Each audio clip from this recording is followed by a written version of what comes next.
I am down at my shop trailer. There's the garage where my welder and all my heavy equipment is. Heavy equipment, you know what I mean. And I've discovered something. This is where the water heater was, and I intended to use that 220, but it's actually 110. A 110 water heater, and it's possible. It just takes a lot longer to heat up the water. So now I have two sources of 110. There's a 110 that is a separate from the main box 110. This is a 110. So I'm going to have two major sources of 30 amp 110. And right here, this is the vent over the stove. Right here is 220 that I can turn around and come out this wall if I need 220. So that's good news. That's a good discovery.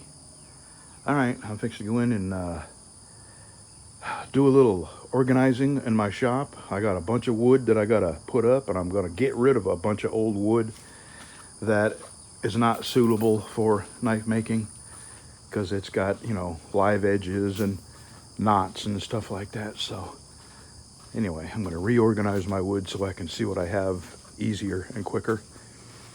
And start my day. Oh, and here's another little thing that I've come to realize that I like this table, but it's nowhere near heavy enough to put my piece of granite on. So I'm gonna have to build me something right here that I can get my chair all the way around, and really heavy, and put it right in the middle of the floor here. I hate giving up this table, but it's wobbly, which is, I don't like wobbly. And anyway, it just has to be done. So that will actually give me room to, anyway, I'll get to this. I got a million things to do. Yeah, and I found this cleaver, and it's made by Utica Cutlery. They're still in business. They've been in business since 1910. And of course, they're in Utica, New York. And I think I'm going to redo this. It's super, super dull. And I'm going to cut the handle off. I'll see what size those pins are. And I may do a hidden tang, because it doesn't go that far. It's not a full tang thing. So I kind of have no choice. But thought it'd be nice to clean it up and see what I can make it look like. I got the handle cut off, and I just thought of something. This would be a good time to throw this in my tumbler and see what kind of finish it puts on stuff. I do not know what kind of steel this is, but let's throw it in there and see what happens. All right. Noise alert. I'm going to give you a minute because they're really noisy. And 3, 2, 1.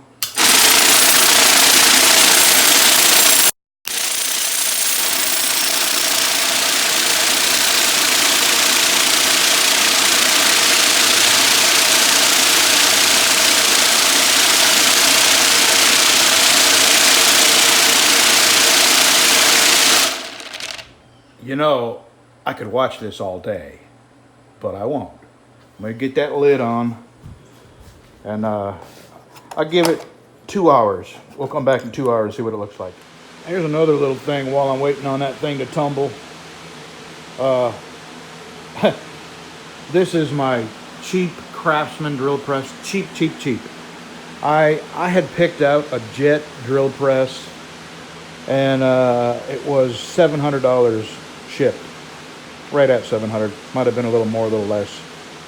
And I just, for the life of me, couldn't make myself spend that much money on something that was only going to be used to drill holes in the blade and the wood for the pins. So I got the cheap one. And what a mistake. What a piece of crap. Everything is broken. Let me show you.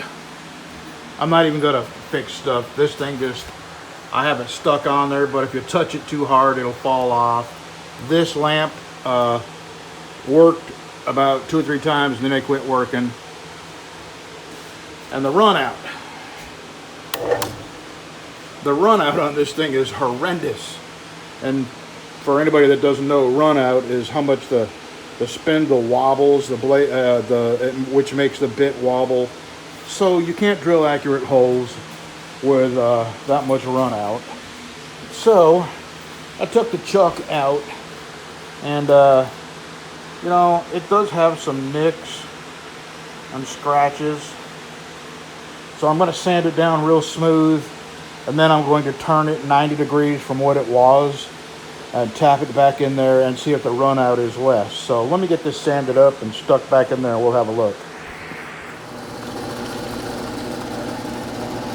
Can you see the run out? It's not even in the thousands or hundreds. It's in the 30 seconds.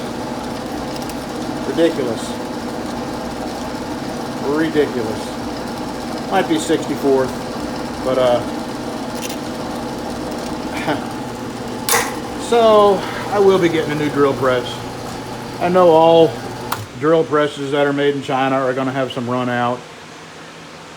And actually the run out is the chuck. It's not up here. And I could probably get a better chuck, but I'm not spending a dime on a $150 cheap drill press. So this will be si vende very soon, because I'm going to buy a jet very soon. Buy my knives so I can buy better tools.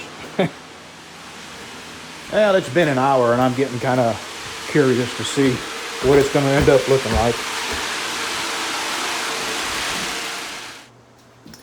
Well, it really hasn't done a whole lot. I mean, it has dulled it up some. I wonder what kind of metal this is, what kind of steel that is. Yeah, it hasn't done a whole lot.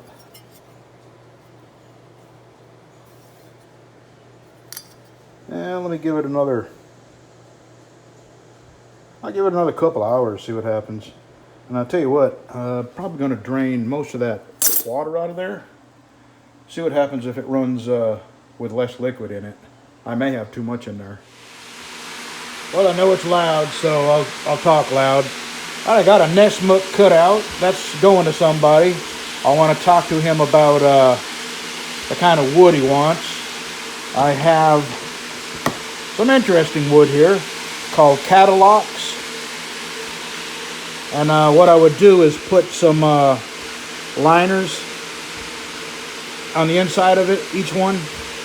You know, a different colored liner, like white oak or something like that.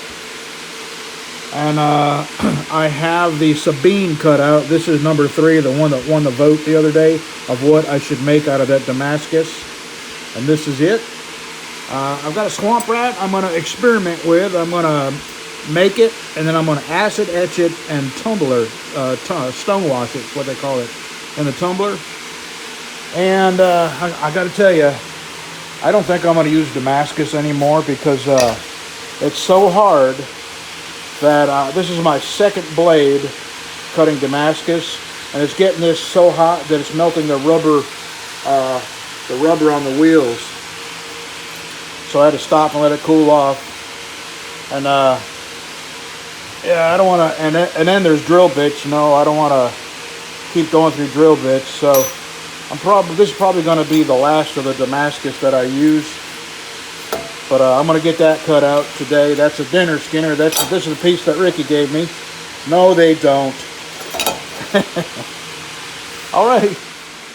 My God, that tumbler is annoying. I may have to move it into another room. It's way up there in the kitchen. And on top of that, I got the fan blowing on me. Well, it's blowing on the dog because he was panting. I don't have my air conditioner on because I'm making so much dust. I don't want the air conditioner to suck it up. All right. I got the swamp rat. I got the Damascus that Ann Bear for Freedom sent me. That's cut into a Sabine.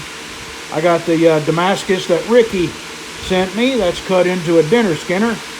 And I got a Nessmuk cut out.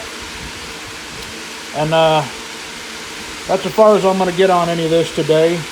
My wife is up there standing outside watering, and I've been trying to get her to take it easy. So I'm going to go have me a cup of coffee and see if I can't get her to come sit on the porch for a while. Oh yeah, let's go have a look at that thing in the tumbler. I'm just not impressed at all. That has got to be stainless. It's not at all like I expected it to come out. Oh golly, my back is killing me. It hurts so bad it's hard to breathe. Well, that's all I'm going to experiment with today. I'm going to wash this stuff out and drain it out. Let me see if I got anything in there. No. All right. See you tomorrow.